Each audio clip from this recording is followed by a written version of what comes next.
السلام علیکم ناظرین، میں ہوں سید ذوالفقار گیلانی اور آپ دیکھ رہے ہیں گیلانی لاگز۔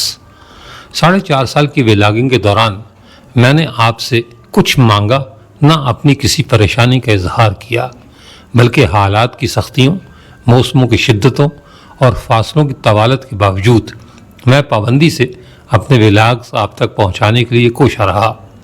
میں اب بھی انتہائی محنت اور تندرستی سے کام کر رہا ہوں اور انشاءاللہ تعالی کرتا رہوں گا، لیکن اب مجھے آپ کے مالی تعاون کی ضرورت ہے۔ میں اپنی متعدد ویڈیوز کی ڈسکرپشنز اور اپنے پہلے کامنٹس میں پاکستان کے ناظرین کے لیے ایزی پیسہ اور بیرون ملک ناظرین کے لیے اپنا بینک اکاؤنٹ نمبر دے رہا ہوں۔ میرا آپ سے کوئی مطالبہ یا حق نہیں، بلکہ درخواست ہے کہ نئی نسل کو اپنے ماضی سے روشناس کرانے کا جو مشن میں لے کر چلا ہوں، اس میں اپنی استطاعت اور گنجائش کے مطابق مجھ سے مالی تعاون کریں۔ اگر کوئی مجھ سے اپنے کسی برانڈ یا مصنوعات کی پروموشن کرانا چاہتا ہے تو مجھ سے رابطہ کرے، یہ بھی میرے لیے آپ کے مالی تعاون کا ایک ذریعہ ہوگا۔ اسی طرح میں اپنے ناظرین کو اپنے کام میں زیادہ سے زیادہ شریک کرنے کے لیے سوال و جواب کا سلسلہ شروع کرنے جا رہا ہوں۔ اگر آپ کا کوئی بھی سوال ہو تو کامنٹس میں لکھ دیں، میں کوشش کروں گا کہ مہینے میں کم از کم ایک ولاگ کے ذریعے آپ کے سوالوں کے جواب دے سکوں۔ اور اب آئیے آج کے موضوع کی طرف۔ مغل شہنشاہ اورنگزیب کے ہاتھوں سزائے موت پانے والے نویں سکھ گرو تیغ بہادر کے اکلوتے صاحبزادے گوبند سنگھ 24 نومبر 1675 کو 9 سال کی عمر میں سکھوں کے 10ویں گرو بنے۔ یہ نہ صرف سکھوں کے آخری انسانی گرو تھے، بلکہ ان کے عہد کو سکھ تاریخ کا سنہرا دور بھی کہا جاتا ہے۔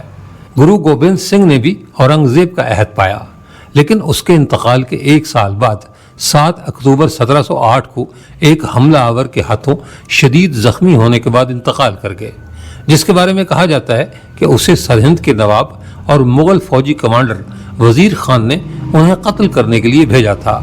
سکھ مذہب اور روایات میں گرو گوبند سنگھ کی اہمیت بہت زیادہ ہے، کیونکہ انہوں نے سکھوں کو نہ صرف ایک جنگجو قوم بنایا بلکہ مغل سلطنت کے خلاف مزاحمت کی اور اورنگزیب عالمگیر کے حملے کے خلاف دھرم کا دفاع جاری رکھا، جس سے ان کا مطلب سچا مذہب تھا۔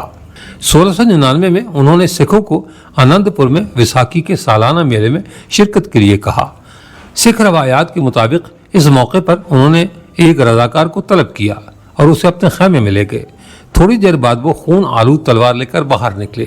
ہجوم حیران تھا، لیکن انہوں نے ایک اور رضاکار طلب کیا اور اسے بھی خیمے میں لے گئے۔ گرو نے یہ عمل 4 بار دہرایا اور ہر بار خون آلود تلوار لے کر باہر نکلے۔ 5ویں رضاکار کو ساتھ لے جانے کے بعد وہ واپس آئے تو 5 زندہ رضاکار ان کے ساتھ تھے۔ گرو نے انہیں 5 پیاروں کا خطاب دیا اور پہلا سکھ قرار دیا۔ اس کے بعد گرو گوبند سنگھ نے لوہے کے پیالے میں پانی اور چین ڈالی اور اسے 2 دھاری تلوار سے ہلاتے ہوئے تیار کیا، جسے امرت کا نام دیا گیا۔ یہ امرت آدی گرنتھ کے بھجن پڑھتے ہوئے 5 پیاروں کو بلا کر خالصہ یعنی ایک جنگجو برادری کی بنیاد رکھی گئی۔ گرو نے اس موقع پر ان 5 پیاروں کو سنگھ کی نئی کنیت دی اور قرار دیا کہ اب ہر مرد سکھ اپنے نام کے ساتھ سنگھ اور عورت کور لکھے گی۔ سنگھ کے معنی شیر اور کور شیرنی ہے۔ اس کے بعد پہلے 5 پیاروں یا 5 خالصہ نے گرو کو بپتسمہ دے کر چھٹا خالصہ بنایا اور یوں ان کا نام گوبند داس یا گوبند رائے سے بدل کر گوبند سنگھ ہو گیا۔ کہا جاتا ہے کہ سکھوں کے نام کی یہ تبدیلی انہیں ہندو مذہب اور ہندوانہ ناموں سے الگ کرنے کے لیے کی گئی تھی، کیونکہ اس سے پہلے دونوں کے نام ایک جیسے تھے اور کوئی دوسرا یہ تخصیص نہیں کر پاتا تھا کہ ان میں سے کون ہندو ہے اور کون سکھ۔ لیکن سکھوں کے ناموں میں سنگھ اور کور کے لاحقی میں اضافے سے جاننا اور پہچاننا آسان ہو گیا کہ کون سے لوگ سکھ مذہب سے تعلق رکھتے ہیں۔ گرو نے سکھوں کے لیے 5 کاف لازمی قرار دیے، جن میں کچھ، کڑا، کرپان، کنگھا اور کیس شامل ہے۔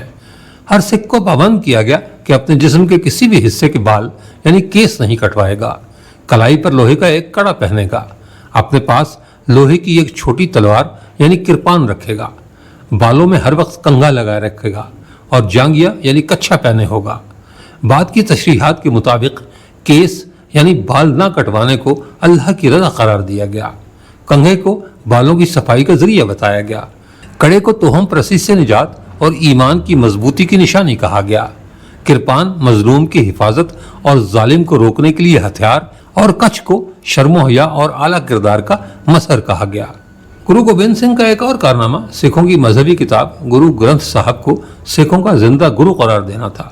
گرو نے اپنے بعد کسی کو جانشین مقرر نہیں کیا، بلکہ سکھوں کی ابتدائی مذہبی کتاب کرتارپور پوتھی یعنی گرو گرنتھ صاحب کو سکھوں کا گرو قرار دیتے ہوئے کہا کہ اب ہمیشہ کے لیے یہی سکھوں کی رہنمائی کرے گا۔ گرو گوبند سنگھ نے گرو گرنتھ کے سامنے تلوار، کرپان، خنجر اور دوسرے روایتی ہتھیار رکھنے کا سلسلہ شروع کیا، جو آج بھی جاری ہے۔ اب بھی بہت سے سکھ گروواروں میں گرو گرنتھ صاحب کے سامنے یہ ہتھیار آپ کو مل جائیں گے۔ گرو نے خالصہ جنگجوؤں کے لیے نظم و ضبط کا اعلان بھی کیا۔ ان کے لیے تمباکو نوشی، حلال یعنی مسلمانوں کی طریقے سے ذبح شدہ گوشت کھانا اور زنا حرام قرار دیے گئے تھے۔ انہوں نے مغل حکام کے عائد کردہ امتیازی ٹیکسوں کو بالخصوص چیلنج کیا، جن میں اورنگزیب کی طرف سے غیر مسلموں بشمول سکھوں کے وصول کیے جانے والے جزیہ، یاتری ٹیکس اور بھدر ٹیکس شامل تھے۔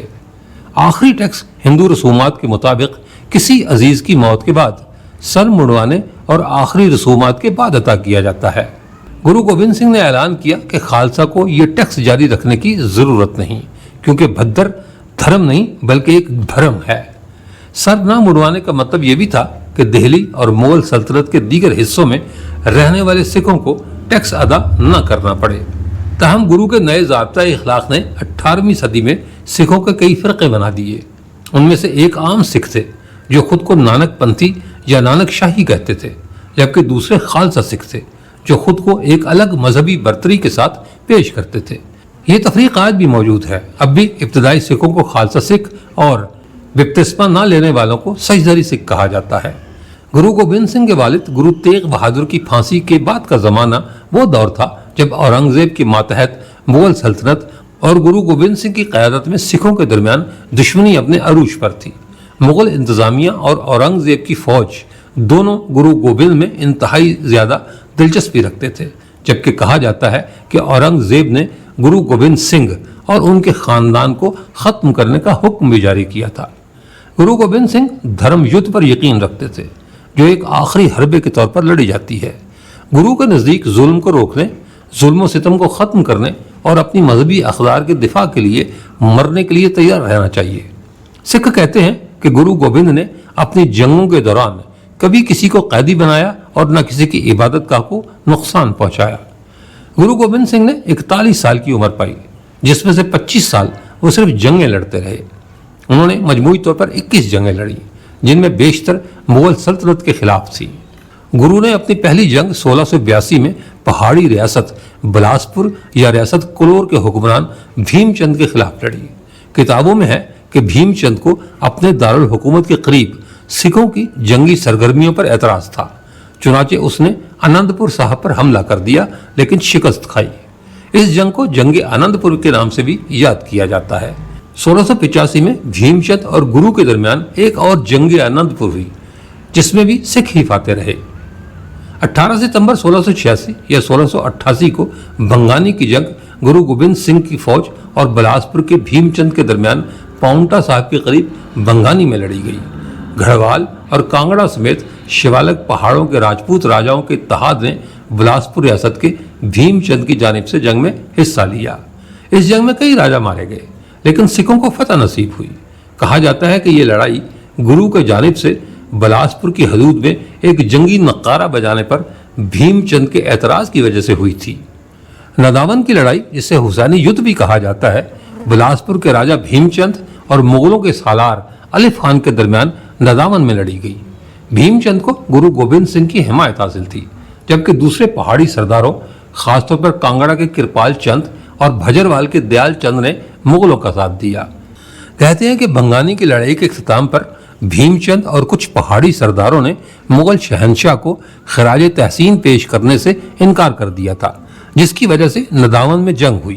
اس جنگ میں ریاست بلاسپور اور سکھوں کے اتحاد کی فتح ہوئی۔ مختلف مورخین جنگ کی مختلف تاریخیں دیتے ہیں، جن میں 1689، 1687، 1690، 20 مارچ 1691 اور 4 اپریل 1691 کی تاریخیں شامل ہیں۔ 1695 میں مغلوں اور سکھوں کے درمیان آنند پور کی جنگ ہوئی، لیکن اس کی تفصیلات دستیاب نہیں۔ 1696 میں گلر کی لڑائی لڑی گئی، جس میں ایک جانب گرو گوبند سنگھ کی قیادت میں اتحادی افواج اور دوسری جانب مغل اور ان کے اتحادی شوالک پہاڑیوں کے راجا تھے۔ Dictionary of Beatles and sieges کے مصنف ٹونی جیکائس کے مطابق اس جنگ میں بھی گرو فاتح رہے۔ 1699 میں خالصہ کی تشکیل کے بعد گرو گوبند سے جنگیں ہارنے والے پہاڑی راجاؤں نے دہلی میں مغل بادشاہ کو ایک درخواست بھیجی، جس میں اس سے فوری طور پر ان کی مدد اور اتحاد کی درخواست کی گئی۔ 1699 اور 1700 میں آنند پور کے مقام پر 2 جنگیں ہوئیں، لیکن دونوں میں ہی مغلوں اور ان کے اتحادی راجاؤں کو شکست ہوئی۔ 19 اگست 1700 کو شوالک پہاڑیوں کے راجاؤں نے گوجروں اور رانگڑ قبائلیوں کے ساتھ گرو کے گڑھ آنند پور کا محاصرہ کر لیا، جو 5 دن یعنی 3 اکتوبر تک جاری رہا۔ گرو کی خالصہ فوج نے مقابلہ کیا، لیکن راجاؤں کے مطالبے پر گرو کو آنند پور چھوڑنا پڑا۔ اسی دوران گرو کے سب سے بڑے بیٹے اجیت سنگھ اور حملہ آور فوجوں کے درمیان 29 اگست 1700 کو تارا گڑھ کی لڑائی ہوئی، جبکہ 1702 میں محاصرے کے بعد نرمو گڑھ اور باسولی کی لڑائیاں لڑی گئیں۔ مورخین نے دونوں جنگوں میں سکھوں کو ہی فاتح قرار دیا ہے۔ 1702 میں ہی سکھوں اور مغلوں کے درمیان ایک اور جنگ ہوئی، جو چمکور کے مقام پر لڑی گئی۔ اس میں مغل جنرل سید بیگ نے سکھوں کو شکست دی۔ یہ بھی کہا جاتا ہے کہ گرو گوبند سنگھ لڑائی کے بعد آنند پور واپس آ گئے، جبکہ مغل جرنیل سید خان اپنی سپاہ کے ساتھ ان سے آن ملا۔ 1704 میں آنند پور کے مقام پر مغلوں اور سکھوں کے درمیان 2 لڑائیاں ہوئیں۔ پہلی جنگ میں سکھ فاتح رہے، لیکن دوسری جنگ میں مغلوں نے گرو کو آنند پور چھوڑنے کے لیے حفاظت کی ضمانت دی۔ تاہم جب وہ 2 گروہوں کی شکل میں آنند پور سے نکلے تو ان پر حملہ کر دیا گیا۔ 21 دسمبر 1704 کو مغلوں اور خالصہ فوج کے درمیان جنگ سرسا لڑی گئی۔ یہ سرہند کے صوبیدار وزیر خان اور گرو گوبند سنگھ کے درمیان پہلی براہ راست جنگ تھی، جس میں مغل فتح یاب ہوئے۔ اسی جنگ کے دوران گرو کی والدہ ماتا گجری اور ان کے 2 بیٹے 8 سالہ زوراور سنگھ اور 5 سالہ فتح سنگھ دریائے سرسا عبور کرنے کی کوشش میں مغل فوج کے قیدی بنے۔ دونوں کو سخت سردی میں اپنی دادی کے ساتھ ایک کھلے برج میں قید رکھا گیا اور 26 یا 27 دسمبر 1704 کو زندہ دیوار میں چنوا دیا گیا۔ اپنے پوتوں کی موت کی خبر سن کر مائی گجری بے ہوش ہو گئی اور اسی عالم میں انتقال کر گئی۔ 6 دسمبر 1704 کو ہونے والی جنگ چمکور کو سکھ تاریخ کی اہم ترین جنگوں میں شمار کیا جاتا ہے۔ وزیر خان کی زیر قیادت مغل فوج پہاڑی ریاستوں کے راجاؤں کے ساتھ میدان میں آئی۔ گرو گوبند کی سربراہی میں خالصہ فوج کو شکست ہوئی۔ گرو خود تو دریائے سرسا عبور کر گئے، لیکن ان کے 2 بڑے بیٹے اجیت سنگھ اور جواہر سنگھ کئی دوسرے سکھ سالاروں کے ساتھ مارے گئے۔ 1704 میں آنند پور مغلوں کی اتحادی افواج اور شیوالک کی پہاڑی ریاستوں کے لشکر کے طویل محاصرے میں تھا۔ اس کے اختتام پر 29 دسمبر 1705 کو سری مختصر صاحب کی لڑائی یا کھدرا دی ڈھاب کی لڑائی لڑی گئی، جس میں سکھوں کو فتح ہوئی۔ 1707 میں 2 جنگیں لڑی گئیں، ان میں سے پہلی لڑائی جنگ باغور کہلاتی ہے، جبکہ دوسری 20 جون 1707 کو لڑی گئی، جسے جنگ جاجو کہا جاتا ہے۔ موجودہ بھارتی ریاست اتر پردیش میں ہونے والی جاجو کی جنگ 2 مغل شہزادوں اور سوتیلے بھائیوں بہادر شاہ اول اور محمد اعظم شاہ کے درمیان ہوئی۔ 1707 میں شہنشاہ اورنگزیب بغیر جانشین کا اعلان کیے انتقال کر گیا۔ اس نے ایک وصیت چھوڑی جس میں بیٹوں کو سلطنت آپس میں تقسیم کرنے کی ہدایت کی۔ تسلی بخش معاہدے تک پہنچنے میں ناکامی ان کے درمیان فوجی تنازع کا باعث بنی۔ جاجو کی جنگ میں اعظم شاہ اور اس کے 3 بیٹوں کے مارے جانے کے بعد بہادر شاہ اول کو 19 جون 1707 کو 63 سال کی عمر میں مغل بادشاہ کا تاج پہنایا گیا۔ اس جنگ میں گرو گوبند سنگھ کی خالصہ فوج کے 200 سے 300 سکھوں نے بہادر شاہ اول کا ساتھ دیا۔ کہا جاتا ہے کہ اعظم شاہ گرو گوبند سنگھ کے ہاتھوں مارا گیا تھا، جبکہ مغل ذرائع کے مطابق عیسیٰ خان منج نے اعظم شاہ کو مارا تھا۔ مغل دربار کے مسلمان مورخین نے گرو گوبند سنگھ کے ساتھ ساتھ اس وقت کی جغرافیائی سیاست کے بارے میں بھی لکھا ہے جس میں وہ رہتے تھے۔ سرکاری طور پر فارسی میں لکھی جانے والی یہ تحریریں بعد میں نو آبادیاتی دور کی انگریزی زبان میں بآسانی دستیاب تھیں۔ گرو گوبند سنگھ کی زندگی کے دوران مغل درباری مورخین کی طرف سے لکھی گئی فارسی تحریریں ان کے مخالف تھیں، لیکن مغل نقطۂ نظر کو پیش کرتی تھی۔ ان کا ماننا تھا کہ گرو گوبند نے خالصہ فوج تشکیل دے کر سکھوں کی مذہبی روایت میں بگاڑ پیدا کیا تھا۔ مغل تحریروں سے پتہ چلتا ہے کہ مسلمان کمانڈر سکھ پنتھ کو مختلف وفاداریوں کے ساتھ فرقوں میں بٹا ہوا سمجھتے تھے۔ گرو گوبند نے اپنے خاندان اور اس کے لوگوں کے خلاف اورنگزیب اور اس کی فوج کے جنگی طرز عمل کو وعدہ خلافی، غیر اخلاقی، غیر منصفانہ اور نافرمانی کے طور پر دیکھا۔ مغل فوج کے ہاتھوں اپنے تمام بچوں کے مارے جانے اور مختصر کی لڑائی کے بعد گرو نے اورنگزیب کو فارسی میں ایک خط لکھا جس کا عنوان تھا ظفر نامہ۔ اس خط کو 19ویں صدی کی سکھ روایات میں بے حد اہم قرار دیا جاتا ہے۔ اورنگزیب کے لیے یہ خط سخت لیکن مفاہمت والا تھا۔ انہوں نے خط میں مغل شہنشاہ اور اس کے کمانڈروں پر روحانی لحاظ سے فرد جرم عائد کی اور ان پر حکمرانی اور جنگ کے طرز عمل دونوں میں اخلاقیات کی کمی کا الزام لگایا۔ خط میں پیشگوئی کی گئی تھی کہ مغل سلطنت جلد ہی ختم ہو جائے گی کیونکہ یہ ظلم و ستم کرتی ہے اور بدسلوکی، جھوٹ اور بد اخلاقی سے بھری ہوئی ہے۔ یہ خط روحانی طور پر گوبند سنگھ کے بلا خوف انصاف اور وقار کے عقائد سے جڑا ہوا تھا۔ بہادر شاہ نے تخت نشین ہونے کے بعد گرو گوبند سنگھ کو اپنی فوج کے ساتھ ہندوستان کے علاقے دکن میں صلح کے لیے ذاتی طور پر ملنے کی دعوت دی۔ گرو گوبند سنگھ کو اپنے سابقہ گڑھ آنند پور واپس ملنے کی امید تھی، اس لیے وہ تقریباً 1 سال تک شاہی کیمپ کے قریب رہے۔ اپنی زمینوں کی بحالی کے لیے انہوں نے کئی اپیلیں کی، لیکن بہادر شاہ نے کسی بھی طرح کی بحالی کو ملتوی کر دیا کیونکہ وہ گرو یا پہاڑی راجاؤں میں سے کسی کو بھی ناراض کرنے کے لیے تیار نہیں تھا۔ اس عرصے میں سرہند کا صوبیدار اور گرو کا پرانا دشمن وزیر خان انہیں نہیں بھولا۔ اس نے 2 افغانوں جمشید خان اور واصل بیگ کو گرو کی فوج کا پیچھا کرنے اور گرو کو قتل کرنے کا حکم دیا۔ دونوں نے گرو کا تعاقب کیا اور خفیہ طور پر دریائے گوداوری کے قریب لگے گرو کی فوجوں کے کیمپ میں داخل ہو گئے۔ انہوں نے کسی نہ کسی طرح گرو تک رسائی حاصل کی۔ ایک ملاقات کے دوران جمشید خان نے گرو پر 2 وار کیے جس کے نتیجے میں گرو کو سینے میں دل کے نیچے مہلک زخم آیا۔ کچھ دنوں بعد 7 اکتوبر 1708 کو گرو گوبند سنگھ زخموں کی تاب نہ لاتے ہوئے انتقال کر گئے۔